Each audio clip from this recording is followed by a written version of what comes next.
Boa noite, bem-vindos à coletiva da Conmebol Copa América USA 2024. Estamos com o treinador Marcelo Bielsa, do Uruguai. Antes de começar, lembrem que não é permitido fazer lives nem gravações com o celular. Podem fazer o download das coletivas no QR Code e, para fazer perguntas, levantar a mão, falar nome e mídia. Vamos lá.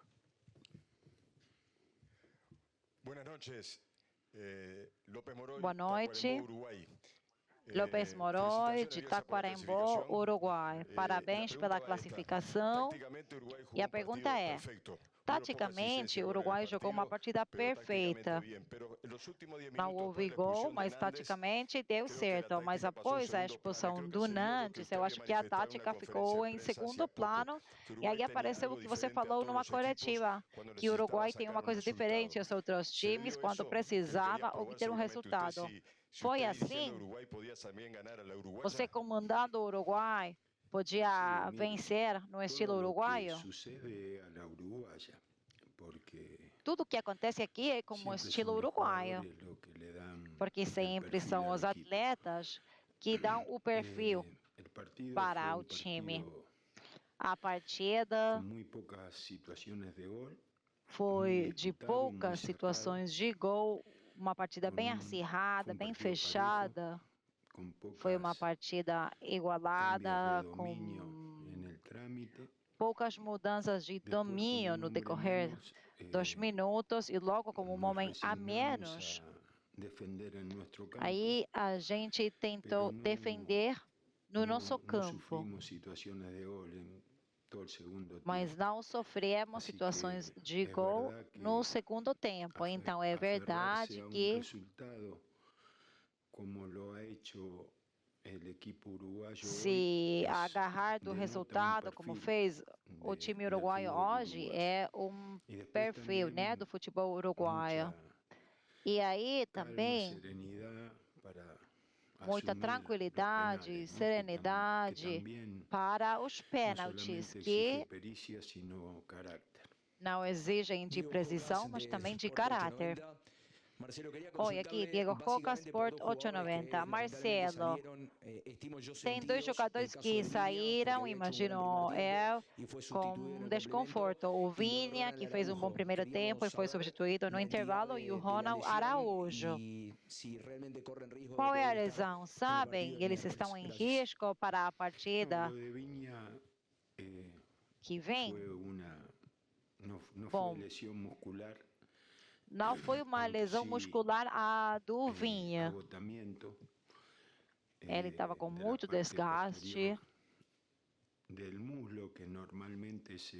na coxa, na parte posterior, e esse aí é o que acontece em geral antes da lesão muscular.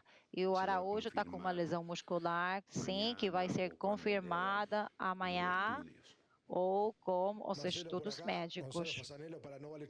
Oi, aqui Gonçalo Fasanero, Rádio Oriental. Parabéns e obrigado, porque você colocou o Uruguai entre os 4 melhores após muito tempo. Então, o povo uruguaio está muito grato. E por que foi que vocês acabaram a partida sem um homem de ataque, né, de referência, quando parecia que precisavam do Darwin para o contra-ataque?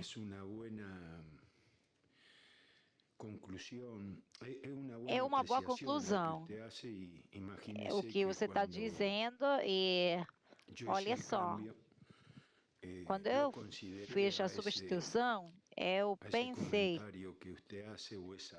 nesse comentário, esse detalhe tático da partida, especialmente porque o Darwin tinha gerado preocupação verdadeira.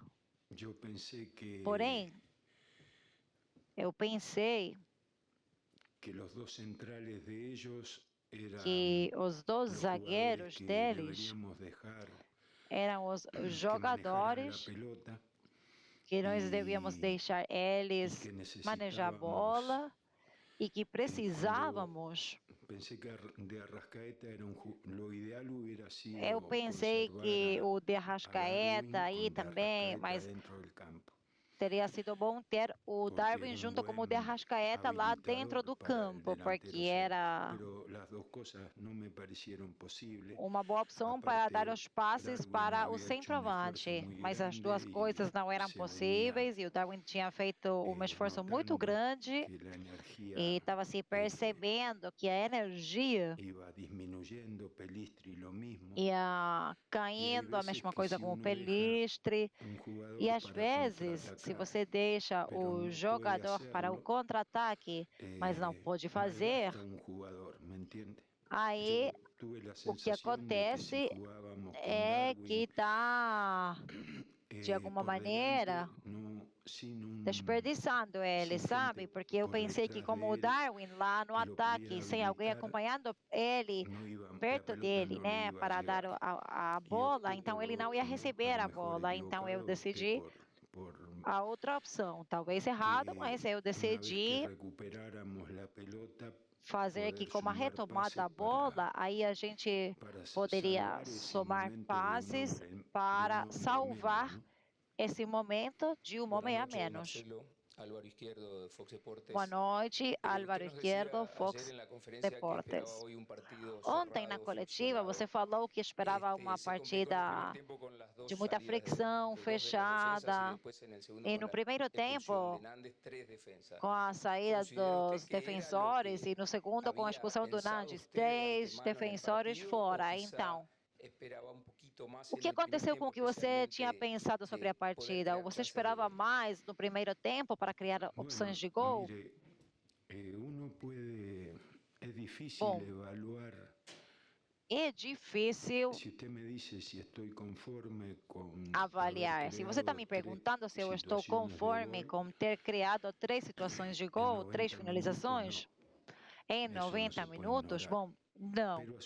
Isso aí não pode ser ignorado. Porém, ao mesmo tempo, o adversário criou 2 situações de gol.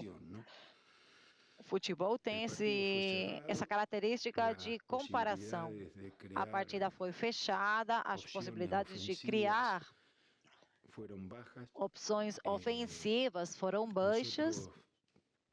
Nós, para jogar, precisamos de correr muito. O Brasil, para jogar, corre menos do que a gente. Eles precisam menos corrida que a gente. E, resumindo, 3 opções em 90 minutos é pouco, sim. E ter recebido 2 ou 2 opções de um adversário como o Brasil, considerando que 15 minutos nós estivemos com um homem a menos, bom, aí para nós é satisfatório. Então, eu não posso ignorar que eu gosto muito mais do ataque que da defesa, porém tenho que considerar também que numa partida bem fechada, a gente criou mais uma opção do que adversário e acho que a defesa foi boa, né? Jogamos 15 minutos com um homem a menos. E neste nível, isso aí se percebe muito. Álvaro González, FM del Sol. Boa noite, Álvaro González, FM del Sol. Você falou que você gosta mais atacar do que defender. Nas 3 últimas partidas do Uruguai contra a Argentina e o Brasil, nas eliminatórias e hoje, vocês não receberam gols. Então, você valoriza isso especialmente por causa dos adversários? Faz alguns dias, eu me topei com um comentário de um treinador uruguaio dizendo que eu ia aprender como defender trabalhando no Uruguai. Isso aí tem muito de certo, de verdadeiro, porque o Uruguai é um time que Na defesa é consistente, muito consistente. Jogou contra o México, os Estados Unidos, o Brasil, que são 3 adversários, para valorizar as conclusões tiradas e sem receber gols. Então, acho que em termos da defesa, não por uma questão desenvolvida por mim, mas uma questão que tem mais a ver com os atletas que eu estou comandando, aí acho que sim, tem que se valorizar não ter recebido gols. Buenas noches, Marcelo. Mauricio Panoso para la Red 1 de Boa noite, Maurício Panoso, a Red 1 da Bolívia. Hoje vocês enfrentaram uma das grandes potências da América do Sul. Na fase de grupos, os adversários não estavam com o mesmo nível. E daqui para frente, como você vê o caminho? Em poucos dias, vocês enfrentarão a Colômbia. Bom, efetivamente, jogar contra o Brasil é uma oposição significativa e o que acontecer é que jogar melhor contra um adversário inferior ao Brasil, às vezes é menos importante que o que puder acontecer na hora de enfrentar adversários de nível como o time que a gente enfrentou hoje.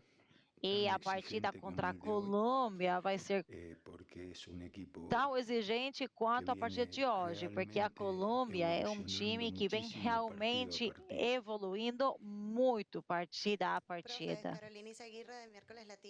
Oi, Carolina Izaguirre, de Miércoles Latinos. Sobre a Colômbia, para a próxima partida, qual foi o aprendizado hoje para o Uruguai para implementar melhor na próxima partida, considerando a goleada da Colômbia contra o Panamá?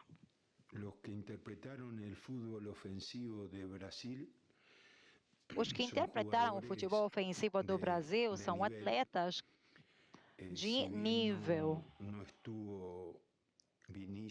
Embora que não tenha jogado o Vini, estiveram o Paquetá, o Endrick, o Rodrigo, muitos jogadores, o Martinelli, o outro que entrou, o Vinci, que é um delanteiro importante também, um atacante importante também. Então, a Colômbia também tem atacantes importantes, muitos e em todas as posições.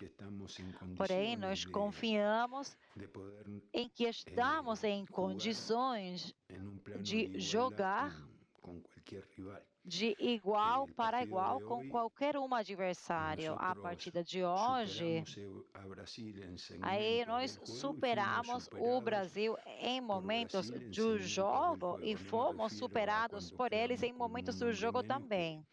E não estou me referindo ao momento com um homem a menos, porque aí a decisão claramente foi encerrar a partida 0-0. Então, nós acreditamos nas possibilidades. Oi, aqui Marcelo Sansó, ao vivo para Rádio Cristal. Como se faz a decisão para os pênaltis? Os jogadores, os bateadores eram escolhidos antes ou foi decidido no momento? E ontem você falou do futebol como fenômeno cultural. Então, o que significa essa vitória para o nosso povo uruguaio? Bom, a vitória para o povo uruguaio, o que significa? Vocês estão em melhores condições do que eu para valorizar o efeito, porque, bom, eu, como estrangeiro, fico limitado em torno ao alcance das minhas conclusões. E tomara que tenha sido uma alegria. E a primeira parte da pergunta era sobre os bateadores. Não, o que se faz neste tipo de casos? Ontem no treino, praticamos os pênaltis, fizemos uma lista do melhor para baixo e dos que estavam dentro do campo, e a gente escolheu aqueles que estavam nessa lista na parte superior. Mas as substituições não foram feitas considerando que o Bentancur é bom nos pênaltis, ou o de Arrascaeta também. Mesmo que a gente sabia que o Bentancur é muito bom nos pênaltis e o de Arrascaeta também, as substituições não foram feitas pensando nisso. Oi, Gabriel Regueira, ao vivo. Sempre se fala do Darwin, do Pelistri, do Araújo, mas hoje acho que o goleiro Rocher deveria ser salientado também, né? Que salvou um chute importante durante a partida e nos pênaltis também acho que quebrou a confiança dos brasileiros, salvando o primeiro. Ele estava aí com um caderno, papelzinho, você estudou muito? Isso aí eu não sei. Mas eu concordo com a sua análise de que ele teve um papel muito importante. A bola que ele salvou no primeiro tempo não era fácil, não. E você imagina que neste nível nós temos ideia, não porque foi, né, de como é que chuta cada adversário, e os adversários também sabem como é que cada um dos atletas vai chutar. Isso aí se sabe. Mas esses dados, de nenhuma maneira, definem se o adversário acerta ou erra, ou se o goleiro consegue salvar ou não. É parte só de algumas afirmações incomprováveis. Oi, Juan Pablo Romero, Jornal El País. Se percebe que nas 4 partidas você priorizou o entrosamento por cima do descanso, porque você fez poucas substituições.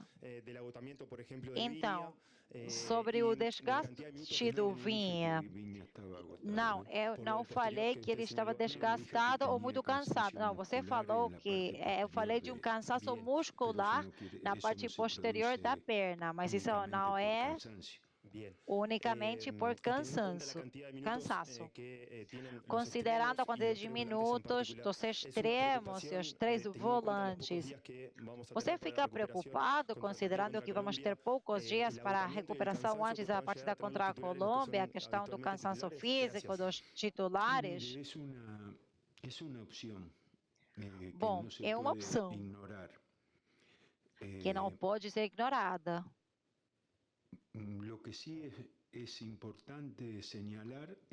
O que cabe assinalar é que no final da temporada completa, estou me referindo à temporada de agosto até junho, que é a temporada da Europa, aí os atletas acumulam entre 50 e 60 jogos.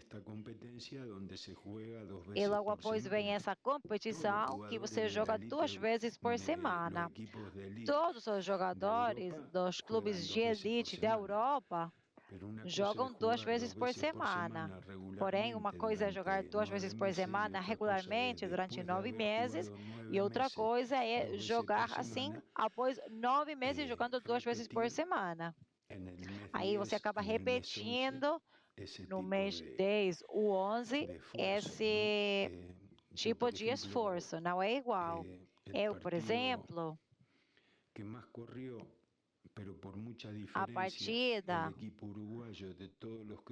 na qual o time uruguaio mais correu de todos os que eu comandei foi a primeira partida da eliminatória contra o Chile, mas isso foi em setembro, como os jogadores tinham jogado 3 ou 4 partidas. O que está acontecendo agora, após de ter jogado 40, 50 partidas, para aqueles que vêm da Europa e os que vêm do futebol da América do Sul também jogam 2 vezes por semana, porém a temporada para eles começa em março ou em fevereiro. Então, aí a incidência é menor. Porém, tudo isso não é regular para todos os jogadores, para alguns deles. É uma questão mais geral que permite tirar alguma conclusão. Boa noite, Eugenio Salinas, Rádio Bio Bio. No Catar, na partida com o Uruguai eliminado, as pessoas pediram uma mudança.